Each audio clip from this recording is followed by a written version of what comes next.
بسم الله الحمد لله رب العالمين والصلاة والسلام على رسوله الكريم وعلى آله وصحبه ومن تبع سنته إلى يوم الدين. Assalamu alaikum wa rahmatullahi wa barakatuh, and welcome again to another episode of your weekly Islamic chat show, Guest of the Week, coming to you from Sharjah Television, Sharjah Broadcasting Authority. As always, I'm your host Ismail Bullock, and today inshallah we're going to have, we do from time to time, try to bring topics that are not that common or not that widely discussed. So today we want to touch upon the issue of mental health and the various areas that fall under that, and the various situations or conditions, and how should we look at it from an Islamic perspective. And to do that with me inshallah is brother Almir. Assalamu alaikum. Wa alaikum assalam wa rahmatullahi wa barakatuh. Jazakallah khair for coming on the show. Now, like I said, from time to time we like to talk about, if you could say that, not the run-of-the-mill topics that don't come up very often, and mental health is one of those topics. So today we're going to discuss that. Yes. Alhamdulillah, Rabbil Alameen, wa salatu wa salam ala Rasulullah Muhammad wa ala alihi wa sahbihi ajma'in. It's like a mental health in the community, Muslim community, is looked up upon such as a taboo topic, something that people don't want to discuss or try to avoid. Some people brush it off as if it's a non-existing thing, or some people minimize the effect of it, or some people totally ignore it. And it's a real thing. It does affect our communities. It does affect those people who are close to us, and in different ways. And today we're going to focus inshallah more like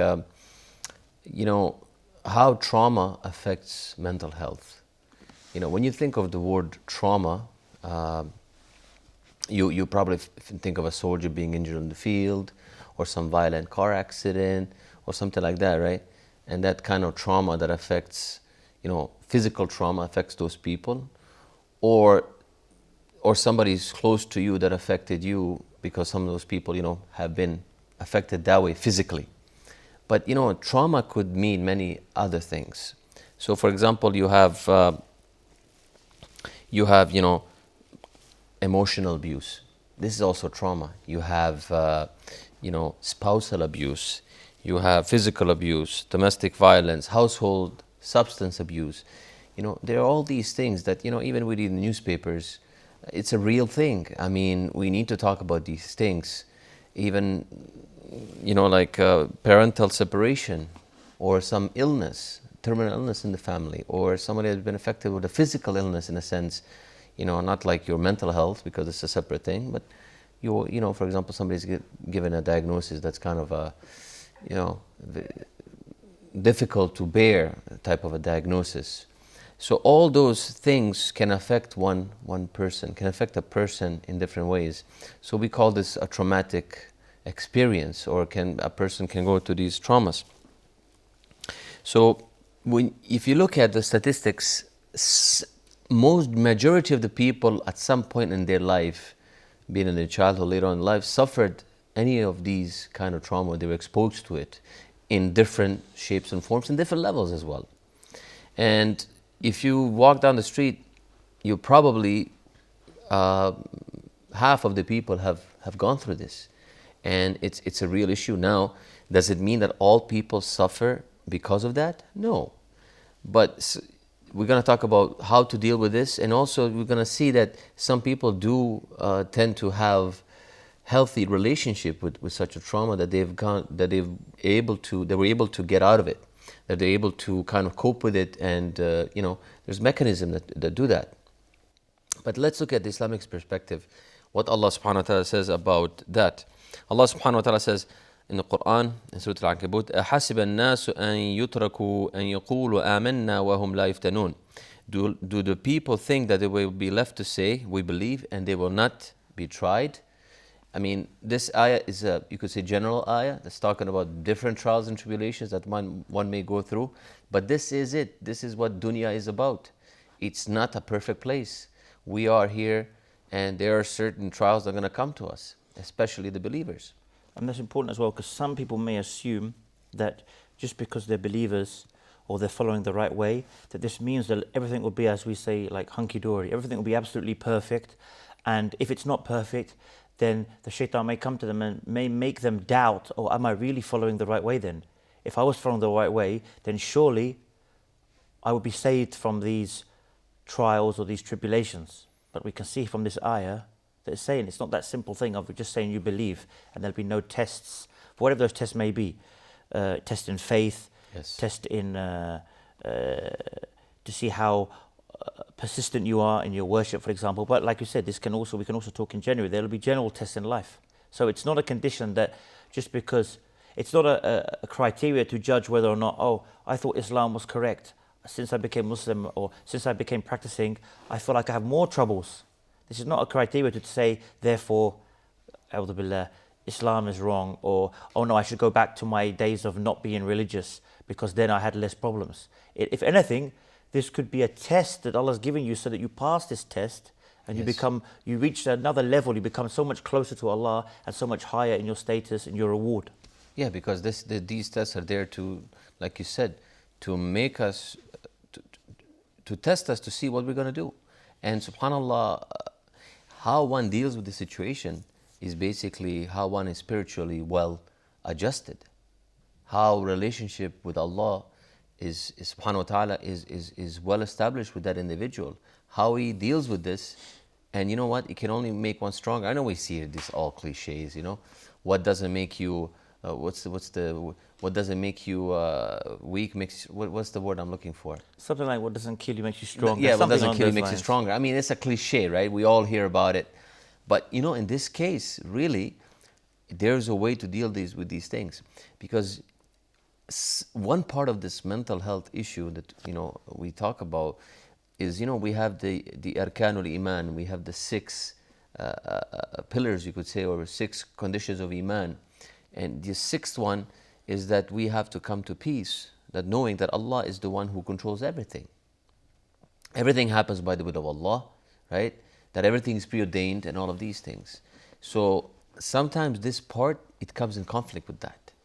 You know, a person may say, why is Allah testing me? Why me? Why not others? Stuff like that. So we need to talk about this so we can actually tackle the issue at hand, and so that the people that are affected by this, or even us may be affected by this, that we can get out of it. How do we get out of it, and so on. You know, subhanAllah, amazing thing is, you know, Allah says that we should be pondering about the Quran. And Quran has many answers, you know. Nowadays, I mean, I'm sure throughout the history of time of this ummah, it's been like always says, ritual of reading Quran just by reading it without contemplating. You know, many times we fall into that trap. You just read without thinking what you've been reading. If we don't speak Arabic, without going into translation of the meaning, what has been, you know, what you just read, and so on. So in continuation, this ayah, Allah subhanahu wa ta'ala says, وَلَقَدْ فَتَنَّا الَّذِينَ مِنْ قَبْلِهِمْ فَلَيَعْلَمَنَّ اللَّهُ الَّذِينَ صَدَقُوا وَلَيَعْلَمَنَّ الْكَاذِبِينَ. But we have certainly tried those before them. And Allah will surely make evident those who are truthful, and He will surely make evident the liars. So it's been done before, it's there to stay, and it's going to be continuing until Yawm al-Qiyamah, until Day of Judgment, these tests and trials. And we'll talk about later on why Allah is doing this, and you know, and how one can get out of it. So, looking at traumas and the adverse experience of traumas are much common than we might expect, right?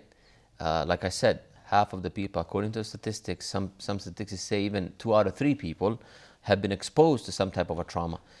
And like I said, let's just make it clear, when you hear trauma, you think of physical trauma. It doesn't mean that, okay? It could be anything that includes conflict with the family, be it spouse, parents, children, extreme stress at work, natural disasters, financial trouble. Isn't that part of a trauma for people too, right? Unexpected illness, divorce, or even legal issues, right? So these are something we call smaller traumas. You know, they can be resolved, and they're on a scale, they're smaller, right? Not the physical traumas that we mentioned earlier. So when we broaden the definition of trauma in this way, then everyone at some point will be touched by this in one way, or shape, or form. I mean, if you think about it as well, you know, even when you feel anxiety or you feel nervous, or you feel depressed, this is a form of mental health, isn't it? This is the Yes. health, because it's connected to your psyche, to your mental state. So if you think about it, how many people they have experienced one of the kind of traumas you mentioned, and it affects them later on in life. You may find a child, for example, he was in an aeroplane that had a lot of turbulence. Yes. And he got really scared from that. And then maybe he traveled a few years later, everything was fine, and he traveled for years. And then when he reached 30, 40 maybe, all of a sudden he starts to become really scared of flying again. And without him even realizing, it's psychologically connected to that initial trauma or fear that was implanted in him from that time. Or it could be we hear these things, that people went through a particular situation and they were fine, and all of a sudden they become scared to go to a certain place, or they become anxious to do a certain thing, and they can't figure out why. Then when they look and they kind of go into it and try and reflect, they realize that when I was a small child, I got trapped in a lift. I was only 4, so I'd forgotten it. Yes. But for example, doctors say this is why all of a sudden you've gained this claustrophobic fear of being in lifts because of something that happened to you when you were young, etc. So this does exist, and it is something that can happen a lot. And some people might just say to the person, stop being silly, just snap out of it. For those North American speaking audience, lifts, it's actually elevators. Oh yeah, elevators, yeah. Right. But yeah, you're right. I was going to get to the point, subhanAllah. We are all anxious at some point. I mean, you write an exam in school, you have anxiety. If you don't have anxiety, actually something is wrong with you. I mean, that anxiety, we can channel it in a healthy way where, oh, I'm anxious about the exam, I don't feel I'm ready. Well, guess what? You spend more time getting ready for the exam. Some people, study way ahead, right? Weeks, days. Some people study a few hours before the exam. So this healthy anxiety is fine. So what we are talking about, this type of anxiety, is called transient anxiety. It means something that everybody goes through, and kind of, when the exam is over, anxiety is over, isn't it? But there are people that they have, they're irritable constantly, that they have kind of, you could say, depression, and that people who have chronic depression and anxiety, this could be the result of the residual trauma that happened before. It's a continuation, and this cycle is very hard to break out of. And this is the type of trauma we're talking about, right? So some people, for example, who have ADHD, attention deficit hyperactivity disorder, I mean, we heard this term, or fits of uncontrollable anger, are actually acting this way because of this trauma that's not healed yet, unhealed trauma, right? So now, what are some of the signs of this or effects of the trauma? For example, soul is tired no matter how much it rests. We're not talking about physical rest. We're talking about your mental rest. Your soul is tired. A person may be overcome with restlessness and anxiety at all times. You feel a sense of emptiness and struggle to connect with others. Losing temper over simple things. It could be another sign. Completely disengaged from life and relationships, right? We always say that human is a social pickle. And when you don't have that, it affects a person. I'll just hold you on that point, inshallah. We're just going to go for our first break. Join us after the break.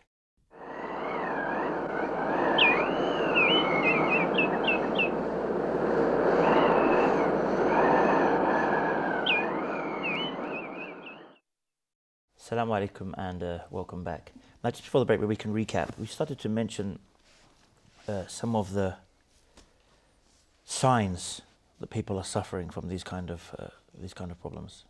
Yes, the type of trauma, residual trauma that's ongoing, that's been there, it's not resolved, right? So it affects a person in different ways. So we mentioned, for example, like I said, a person is tired, restlessness and anxiety, emptiness, connection with others is lacking, losing temper. Another one would be disengaged from life and relationships. Now, and this is a dangerous one, where people are angry with Allah, right? Because it feels like the load is too heavy to bear, right? And this is the part that we want to avoid, right? And what about finding, there's a struggle in daily life, finding joy in things in life. and also feeling, and this is also deep shame of this sense of unworthiness, or sense of, like I said, shame, or both, or one or the other. This affects a person in many ways. So now, because of this trauma that has happened to the people, we adapt to things, right? A human is Allah subhanahu wa ta'ala made a human in an amazing way, because you expose a human to tough life, a human responds. And I can tell you from experience, I was a refugee for 4 years, living in a refugee camp. And you know what? I've become stronger because of it, by the grace of Allah subhanahu wa ta'ala. Because, you're pushed to the corner. There was, you could say, trauma in my life that happened because of the, war and whatnot. But, you got out of it. You kind of looked at it positively. And, this is one example. And so many people are, pushed to the limits, and they respond. But those ones who suffer this type of residual trauma that's unresolved, they tend to kind of adapt in a different way. This response that they happen, it kind of works negatively for them, right? So they have, when they get reminded of this trauma, they tend to breathe faster. Their hearts begin to pump. They have these, you could say, some of them, may have panic attacks, anxiety over it, right? And then there is 3 responses, in psychiatry or psychology. It says flight, freeze, or fight, flight, or freeze. We always hear of the fight and flight, but there's also freeze. And some people just freeze. It's like, what do you do? I mean, and at that moment, it's like, where to go? So, in stressful situation, a person may attack or defend him or herself, run away towards safety. This is fight and flight, or freeze and self-paralyze, and you just become numb. How many times have you heard of somebody? I mean, you've seen it. Some shock happened to a person. A dear loved one passed away, very close to that person, and all of a sudden that person doesn't talk for 3 days, 5 days, a week, very quiet, drawn inward. I am sure somebody has heard of somebody like that, or somebody that suffered, abuse, different types of abuse, right? Even emotional abuse. All of a sudden, those people shut down. This is the one we're talking about, where the person freezes or it's frozen in that state, which is kind of holding it all in, right? So now, in this state, the body learns how to, deal with this. Now, in this point of dealing with this, how does the one get out of this, right? Does it do it in a healthy way, or does it do it in an unhealthy way? And this is the point that we're trying to solve today, inshallah, with the way, subhanallah, the way Islam has taught us about that. So, even now, for example, recently, we've seen that we are ourselves, all of us, are exposed to unprecedented exposure to tragedy with the recent shooting in New Zealand. I remember many of our dais and scholars telling us, please don't look at those videos that they were circling around. This is unhealthy, and so on. And there is a reason for that, And we've been exposed to many different types of things because social media on these things.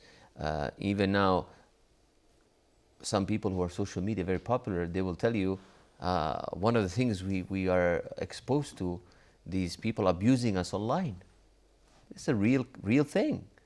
It's like people are vile and they send vile comments or... Not just that, I mean, you just reminded me now when you're saying that, apart from the ones who are like well known, we've seen like cases of children or people, teenagers, young adults committing suicide in various locations in the world because they had put a video of some kind, or just people from their school had decided to cyberbully them, where they were coming every day and saying to them comments like, you're worthless, you're useless, look at you, you're this, you're that.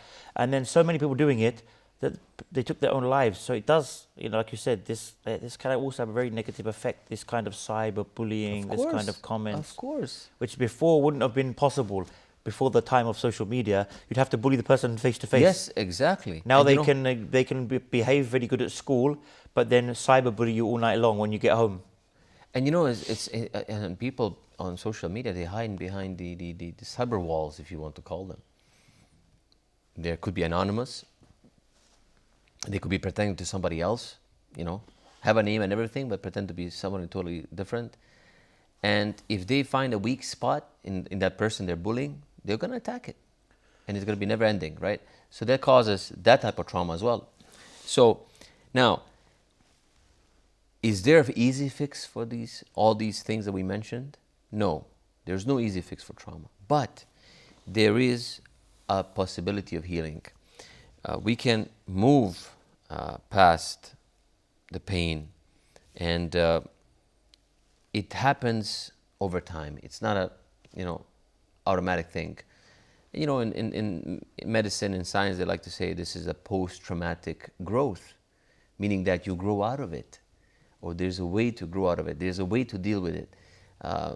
Many times somebody might say, you can heal 100%, you can totally forget about that trauma. We don't say that. We say some of those effects will be there, but memory will be there. It's that case where somebody does something bad to you, like really bad, and he says, I forgive, but I will not forget. This is a similar way to trauma. I will heal, but still I will remember that trauma. I can learn ways or think of ways how to deal with it. So a greater appreciation of life is one of the things that we need to get ourselves in tune with. So this is one of the things that can happen. Because of this healing, we can have increased closeness in relationships. We can identify new possibilities, because sometimes you're stuck in that kind of a rut, or imagine like a person who walks on an uneven road and his foot gets stuck. And it's the same way with some of these people. They get stuck in that rut, and it's very hard to get out of it. So in a way, there's a way to get out of it, and identify new possibilities in order to get out of this, in the vicious cycle, like we like to say. And person can increase his own strength, personal strength, by many ways, and of course, the greatest spiritual development. And this is the point that a person can get his or her relationship with Allah, you could say tuned in, or you could say perfected in a way that it will nullify some of those things, right?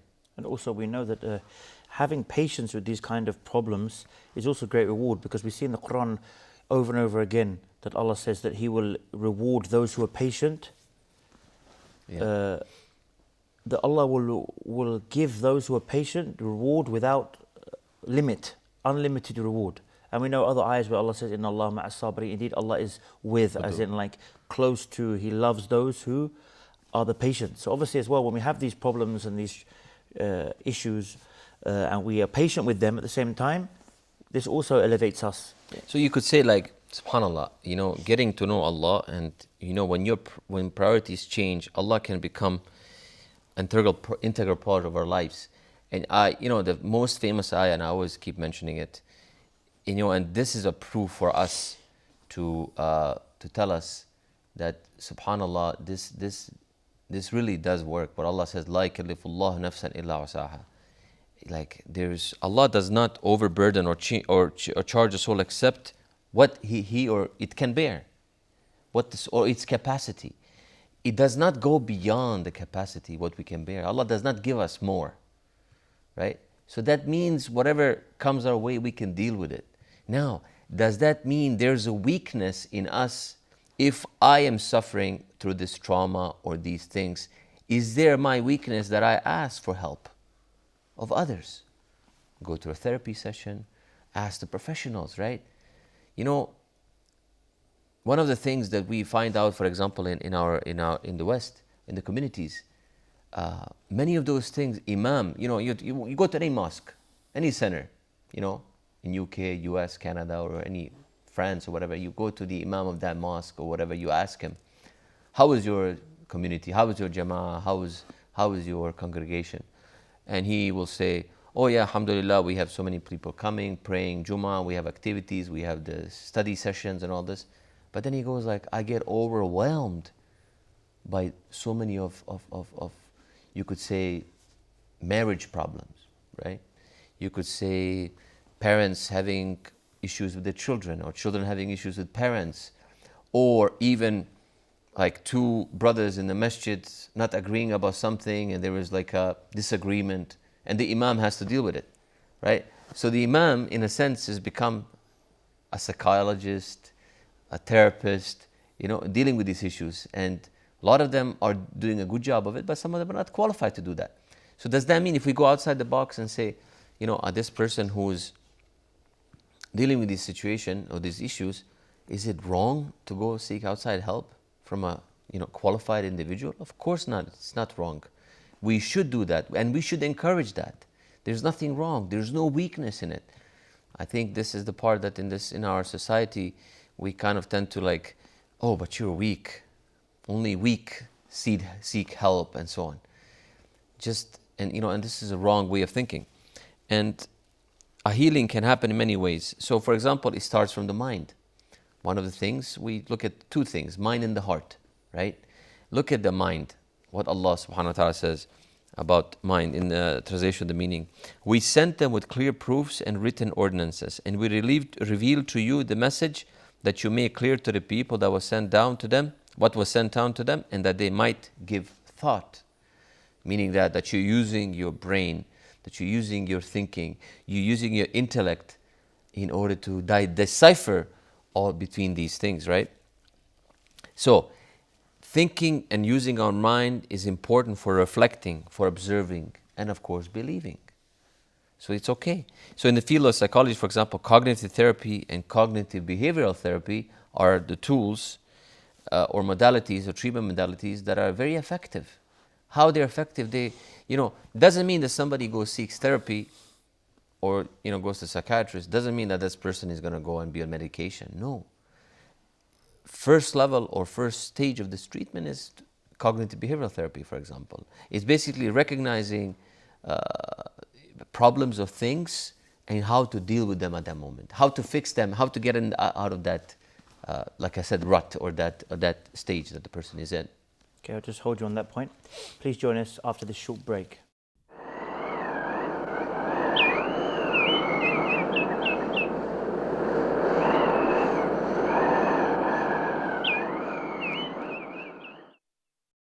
Assalamu alaikum and welcome back. Before the break, we started discussing the healing process and the mind. Yes, and we mentioned that Allah has given us mind to use it because we are reflecting. We are thinking, we are observing, we are reflecting, like I said, and of course we use the mind to believe, right? So in field of psychology, we mentioned about cognitive behavioral therapy or cognitive theory, and what happens with people who have suffered trauma is very interesting, and we touched upon it earlier, but just going to expand a bit on it.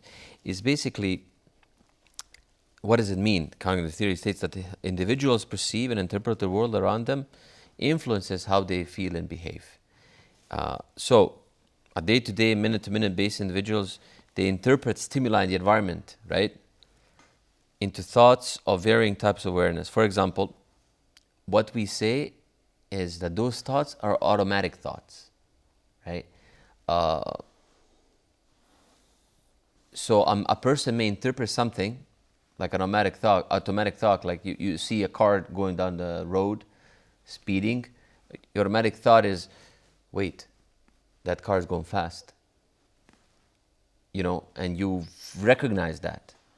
And you say, I need to pull back. I cannot cross the street right now. Or he's not stopping, the car is not stopping, stuff like that. So these thoughts, like this is correct thought. But some of those thoughts can be incorrect, yet they are automatic. So a person may see a situation that's quite normal for a healthy individual, normal individual, but for them, they will see that as a threat to their being. You know, a person may think about crowds. You know, some people, they get panic when they go into crowds, or they feel, you know, unsettled, right?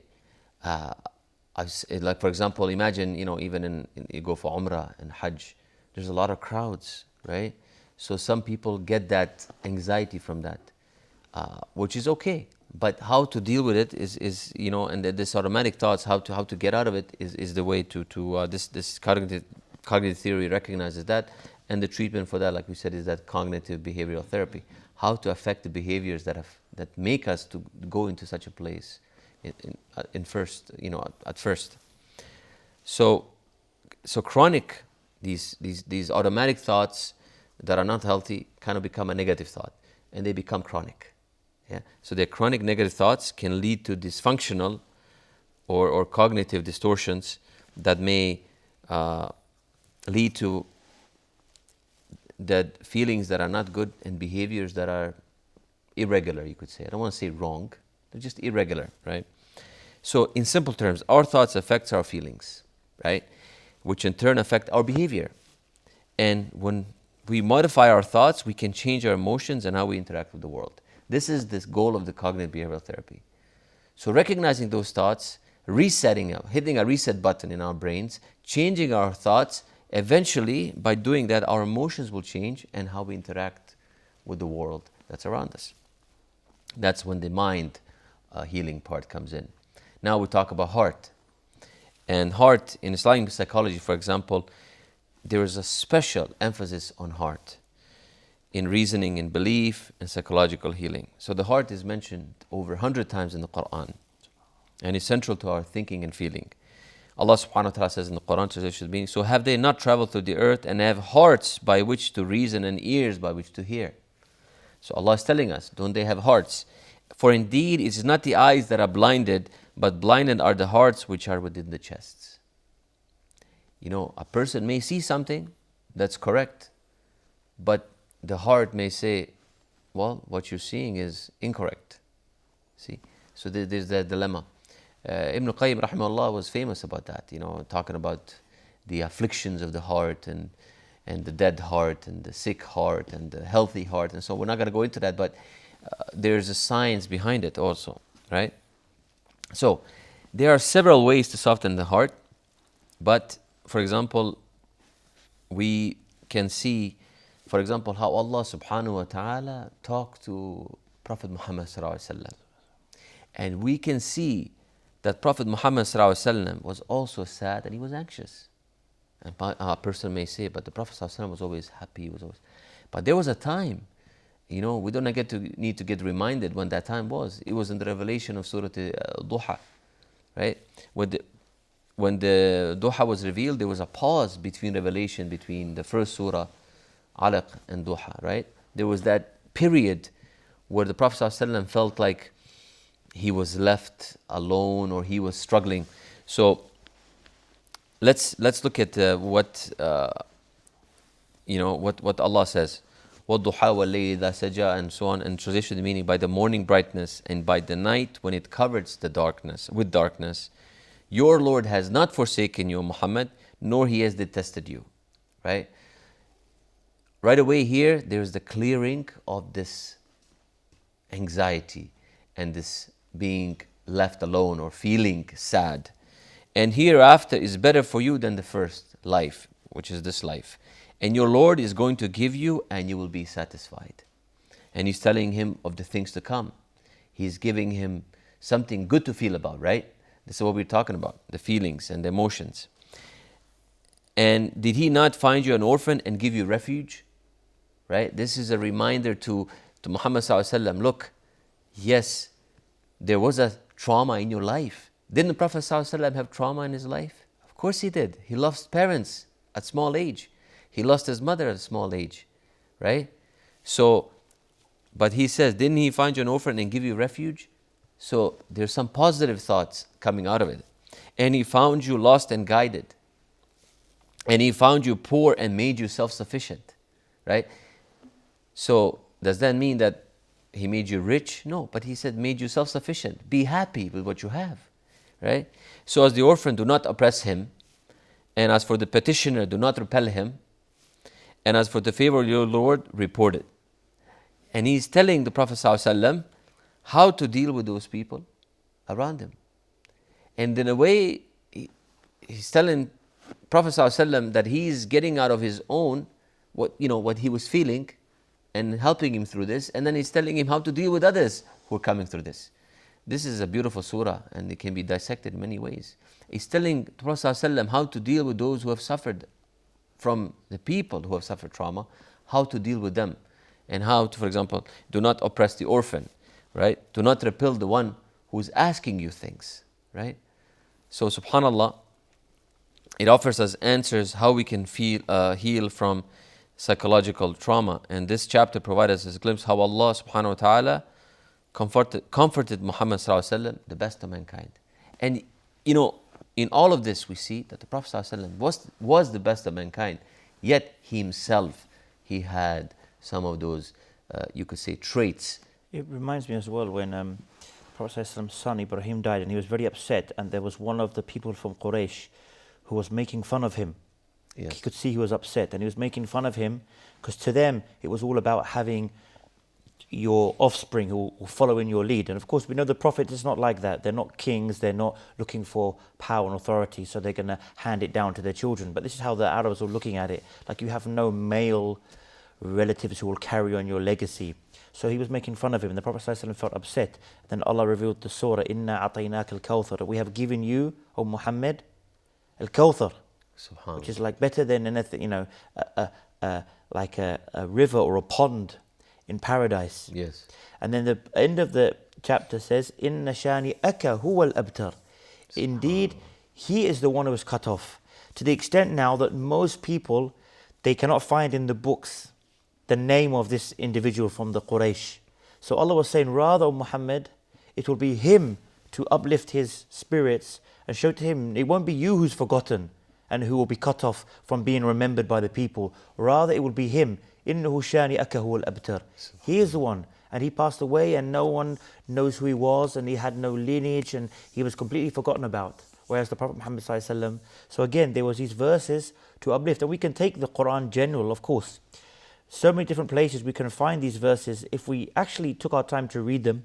And if you don't know Arabic, read the translation of these. You'll find there's so many stories in the life of Yusuf alayhi salam, the trials and tribulations he went through, the oppression he went through, the injustice he went through, and how he was forbearing and how he came out of it better in the end. So there's so many, the Ashab al-Kahf, we can learn so many stories in the Quran and so many ayahs that will provide us with some kind of guidance and will provide us with some kind of uplifting, but we tend not to turn towards it, unfortunately, and not to look for the answers that are there. And this surah itself is a beautiful, what does it mean, duha? It means dawn. You could say a light at the end of the tunnel, or you could say it's a new day, right? So there is a new start a person can have, and there is nothing wrong by having a new start, right? It could be a spiritual new start, it could be a start of getting help, it could be a start of recognizing these things, getting ourselves into that, it's okay to ask for these things. I mean, subhanAllah, just look at, for example, just last year, I think, there was a big news, for example, this, famous sport, NBA, basketball, right? A bunch of players came out and they said that they've suffered and they received therapy because of their mental health issues, either anxiety or depression and so on. And it was like a big thing. Imagine like 20, 30 years ago, if somebody said that, they'd be like, oh, look at this guy, so weak. Especially What's wrong as with these him? are like masculine, Yes, big, tall, strong sportsmen, so it's Yes. not what you'd expect them yeah. And to everybody say. was applauding them in a sense that, this is a real thing and it's more accepted to talk about this. And I think also for us as Muslims, we have to talk about these things. Why? For example, I hate to mention it, but yes, the divorce rates among Muslims are very high. Isn't that a sign of trauma? Maybe not for the husband and the wife, but for the children that are going through it. In some of our societies, 50% is the divorce rate, up to 50, 60, some 40%. So these are some of the real issues. So these things can happen. It doesn't have to be a physical trauma. It could be like these type of things. These things need to be talked about. You know, it could be many other things. And subhanallah, just to finish with this, there is a light at the end of the tunnel.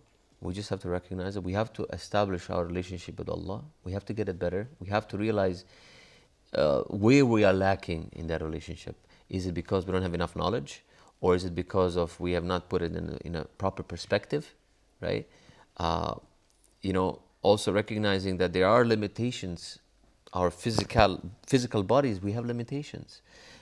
Doesn't mean always then a person is struggling for something and says this is a sign of weak iman. Maybe we should get ourselves checked out.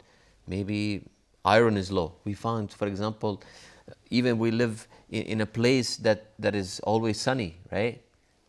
Everybody has low vitamin D, for example. This could be a stress or low energy related. Hemoglobin, all these things, we have to talk about these things. You know, affects, and you know, a person may say, a husband says to the wife, I mean, this is very common, you hear this a lot. Your iman is weak because she cannot maintain her focus with the children, with running all these things. Find out that her hemoglobin is so low that she would need a blood transfusion, that her vitamin D is low. So we need to look at all those things. Inshallah. Jazakallah khair for coming on. Jazakallah khair. And we thank you again for tuning in as always. And inshallah till next time, same place. Assalamu alaikum wa rahmatullahi wa barakatuh.